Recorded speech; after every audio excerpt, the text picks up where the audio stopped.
ഭാരത നസ്രാണി സഭയുടെ ചരിത്ര വഴികളിൽ വിനയത്തിൻ്റെയും പാണ്ഡിത്യത്തിൻ്റെയും ദീർഘവീക്ഷണത്തിൻ്റെയും പ്രകാശം പരത്തിയ അഭിവന്യ മാർ ജോസഫ് പള്ളിക്കാപ്പറമ്പിൽ പിതാവ് തൻ്റെ 100-ാം ജന്മദിനത്തിൻ്റെ നിറവിലാണ്.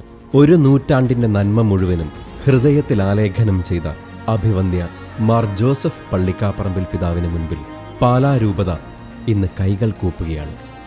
ജന്മദിനത്തിൻ്റെ 1000 പ്രാർത്ഥനാശംസകൾ നേർന്നുകൊണ്ട്. ഏപ്രിൽ 10 പാലാ രൂപതയെ സംബന്ധിച്ചിടത്തോളം വെറുമൊരു കലണ്ടർ തീയതിയല്ല, മറിച്ച് പാലാ രൂപതയെ നയിക്കാൻ കാര്യപ്രാപ്തിയുള്ള കർമ്മശേഷിയുള്ള ഒരിടയൻ പിറന്ന ദിനമായിരുന്നു.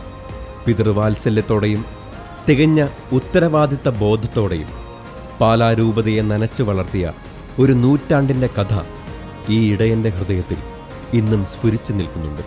അഭിവന്യമാർ ജോസഫ് കല്ലറങ്ങാട്ട് പിതാവിനോടൊപ്പം രൂപതാ കുടുംബം മുഴുവനും അങ്ങേക്ക് 1000 ജന്മദിനാശംസകൾ നേരുന്നു.